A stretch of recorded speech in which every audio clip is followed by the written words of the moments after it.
আসসালামু আলাইকুম সম্মানিত অভিভাবক ও আমার প্রিয় ছাত্রছাত্রী ভাই ও বোনেরা, আশা করি সকলে ভালো আছেন। একটা বিষয় প্রায় শুনি, ভাইয়া আমেরিকার ভিসা কি বন্ধ? ভাইয়া আমেরিকার ভিসা আবার কবে চালু হবে? ভাইয়া আমেরিকান এম্বাসি ঢাকা এটা কি আর কখনো কোনোদিন স্টুডেন্টদের ভিসা দিবে না? ভাইয়া যেখানে আমেরিকার থেকে স্টুডেন্ট ধরে বাংলাদেশে পাঠিয়ে দিচ্ছে সেখানে নতুন করে ভিসা দেওয়ার সম্ভাবনা কি?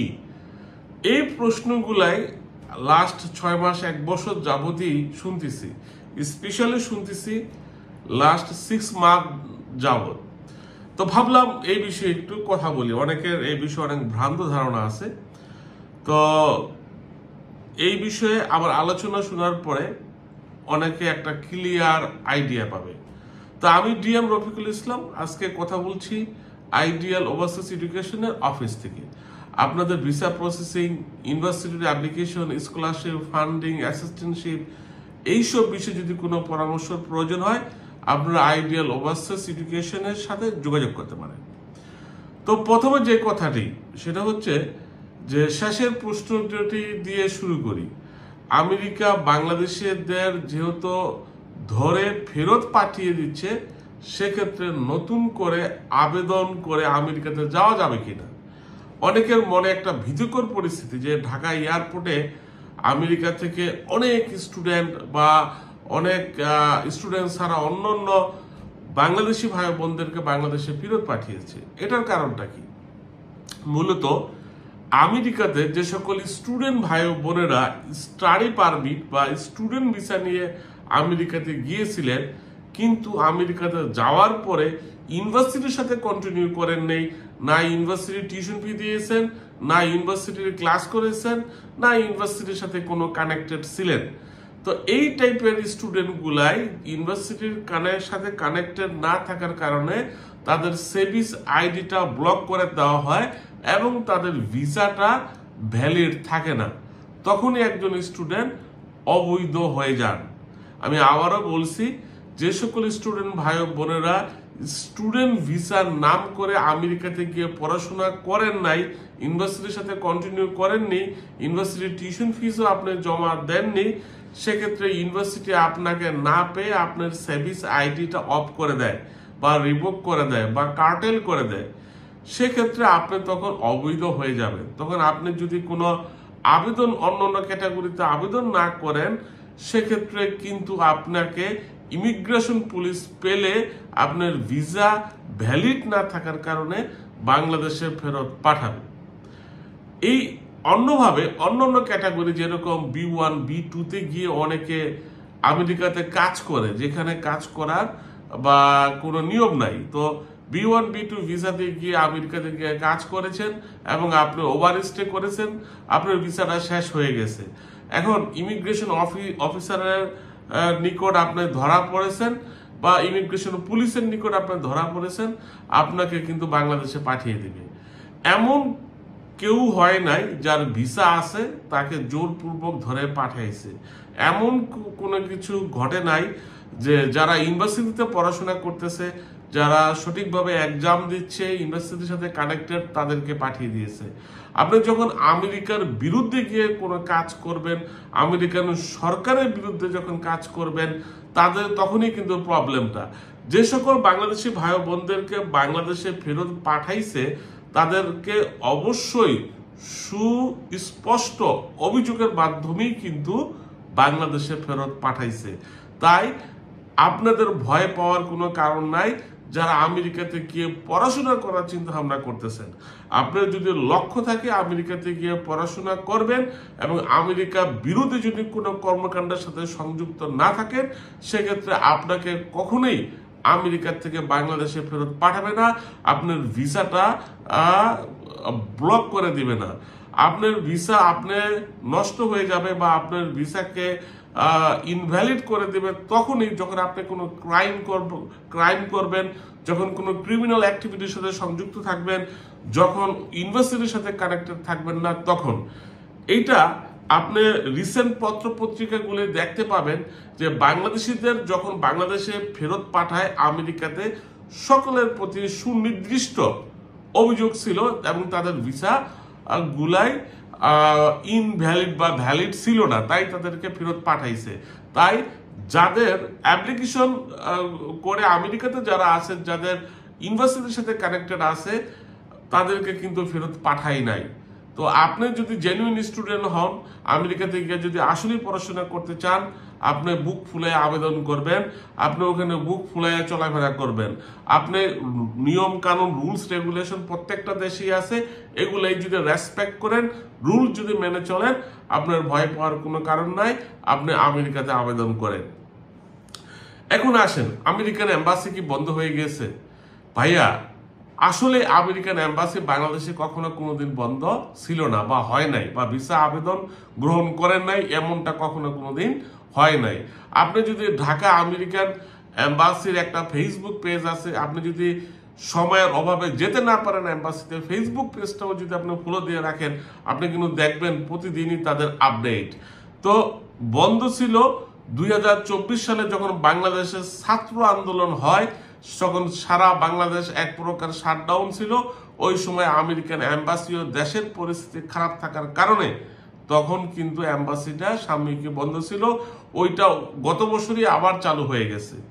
তো আমেরিকান এম্বাসি বন্ধ ছিল না, নতুন করে চালু হওয়ার প্রশ্নই আসে না, কেননা এটা চালুই ছিল।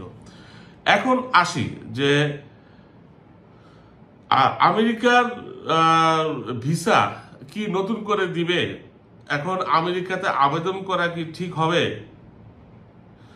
তো অনেকের ধারণা এই সরকার ধরে পাঠাই দিতেছে, নতুন করে আবেদন করাটা আমার জন্য ঠিক হবে না। এই প্রশ্নটা অ্যান্সার আপনাদেরকে দিলে একটুখানি ডিসক্রাইব করতে হবে। যেরকম 2020 সালে যখন জো বাইডেন সরকার ক্ষমতায় আসে, তখন করোনাকালীন একটা সময় সারা বিশ্বে একটা সংকট দেখা দেয়। তখন লোক বলারও প্রয়োজন হয়। আমেরিকাতে তখন যারা আবেদন করেছিল বেশিরভাগ স্টুডেন্টের ভিসা হয়ে গেছিল, যাদের IELTS ছিল বা যাদের IELTS ছিল না, যারা মোটামুটি এম্বাসিতে গিয়ে 2-4টা কথা বলতে পারছে, তাদের ভিসাই কিন্তু আমেরিকান এম্বাসি দিয়ে দিয়েছিল। অলমোস্ট ভিসা রেশিও খুব হাই, 80% প্লাস ছিল। 2020 সাল থেকে রেশিওটা খুবই ভালো ছিল। 2023 সালে এসে একটু কমে, 2024 সালে এসে আরো একটু কমে। 2024 সালের জুলাইয়ের 16 তারিখ পর্যন্ত ঠিকঠাক ছিল। 16 তারিখের পরে ইউএস এম্বাসি ছাত্র আন্দোলনকারী বন্ধ করে দেয়। যখন আবার এটা খোলার পরেই আমেরিকাতে একটা ন্যাশনাল ইলেকশন হয়, ডোনাল্ড ট্রাম্প সরকার ক্ষমতায় আসে। তো তার নির্বাচনী ইশতেহারের মধ্যে ছিল ইমিগ্রেশন কাট অফ করা। তো এইটা একটা ভীতিকর পরিস্থিতি তৈরি করে অনেক বাংলাদেশিদের বা অনেক ইন্ডিয়ানদের বা অনেক বিদেশিদের যার যার দেশে ভিসা না থাকার কারণে ফেরত পাঠায়, বা যাদের ক্রিমিনাল রেকর্ড ছিল তাদেরকে ফেরত পাঠায়। তো এখন কিন্তু ওই অবস্থাটা পরিবর্তন ঘটেছে। আমি আজকে কথা বলতেছি নভেম্বরের 19 তারিখ, ঠিক 4 দিন আগে নভেম্বরের 15 তারিখে ডোনাল্ড ট্রাম্প কিন্তু বলেছেন যে বিদেশি স্টুডেন্টদের না থাকার কারণে আমাদের কলেজগুলো বন্ধ হয়ে যাচ্ছে, বিদেশি স্টুডেন্ট না থাকার কারণে আমাদের ইনকাম যে টিউশন ফি স্টুডেন্টরা দেয় সেটা কিন্তু কমে গেছে। তো যারা চিন্তা ভাবনা করতেছেন যে আমেরিকাতে আবেদন করবেন, ডোনাল্ড ট্রাম্প সরকারের এইটা কিন্তু একটা পজিটিভ মেসেজ। ইএমকে সেন্টার ঢাকাতে স্টুডেন্টদের জন্য যেটা হেল্প করতো, এটা কিন্তু সাময়িকী বন্ধ ছিল, ইএমকে সেন্টার কিন্তু ওপেন হয়ে গেছে। এই যে মেসেজগুলাই আপনার হিসাব মিলিয়ে নিতে হবে।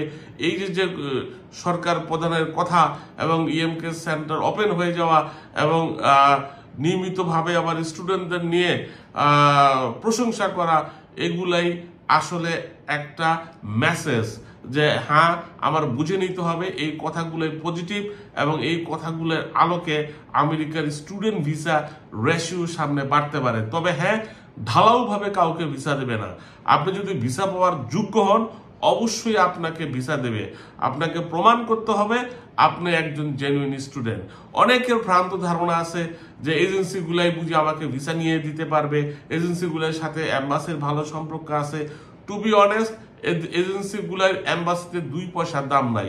ইভেন আমেরিকান এম্বাসি চাই না স্টুডেন্ট এজেন্সির থ্রুতে আবেদন করুক। তাই আপনারা যারা নিজে নিজে আবেদন করতে চান তারা ওয়েলকাম। আপনি একটু গুগল ইন্টারনেট করে একটু গবেষণা করেই কিন্তু ফাইন্ড আউট করে ফেলতে পারেন ইউএস এর স্টুডেন্ট ভিসা কিভাবে প্রসেস করা হয়। তাই যারা ভয় পাচ্ছেন তাদের উদ্দেশ্যে বলবো, রিসেন্টলি 1-2 সপ্তাহের মধ্যে যে মেসেজগুলো আমেরিকা থেকে আমরা পাচ্ছি, ঢাকা আমেরিকান এম্বাসির যেই একটা পজিটিভ ভাইব তৈরি হয়েছে, এটা একটা মেসেজ যে হ্যাঁ তারা স্টুডেন্টদেরকে নিয়ে পজিটিভ, তারা স্টুডেন্টদের ভিসার রেশিওটা হোপফুলি সামনে বাড়াবে। তো আমেরিকা কিন্তু কখনো কোনোদিন ডাইরেক্ট বলে না যে তোমরা আবেদন করে আসো, তোমাদের সবাইকে আমি ভিসা দিব। তাদের অ্যাক্টিভিটিতে আপনার বুঝে নিতে হবে যে তারা এখন স্টুডেন্টের ভিসার বিষয়ে পজিটিভ। তো যে মেসেজগুলাই আমি মনে করি আমাদের জন্য একটা সুখবর। স্টুডেন্ট ভাই ও বোনেরা যারা চিন্তা ভাবনা করতেছেন আগামী 26 সালের সেপ্টেম্বর সেমিস্টারতে আবেদন করবেন, তাদের প্রতি পরামর্শ থাকবে আপনার ডকুমেন্টেশন যদি ঠিকঠাক থাকে দয়া করে এখনই আবেদন করুন। আর্লি আবেদন করলে আপনার স্কলারশিপ, ফান্ডিং, অ্যাসিস্ট্যান্টশিপ পেতে কিন্তু সুবিধা হবে। যারা সেলফ ফান্ড স্টুডেন্ট তাদের বেলায় বলবো আর্লি আবেদন করলে ইউএস এম্বাসি থেকে অ্যাপয়েন্টমেন্ট পেতে কোনো ধরনের কোনো প্যারা পেতে হবে না। এখনো এনাফ পরিমাণে টাইম আছে। আমেরিকা হোক, কানাডা হোক, অস্ট্রেলিয়া, নিউজিল্যান্ড বা ইংল্যান্ড, যেই দেশের কথাই বলি না কেন, এইসব দেশের ইউনিভার্সিটি অ্যাপ্লিকেশন, ভিসা প্রসেসিং বা যদি কোনো গাইডলাইন দরকার হয় আপনারা আইডিয়াল ওভারসিজ এডুকেশনে ভিজিট করতে পারেন।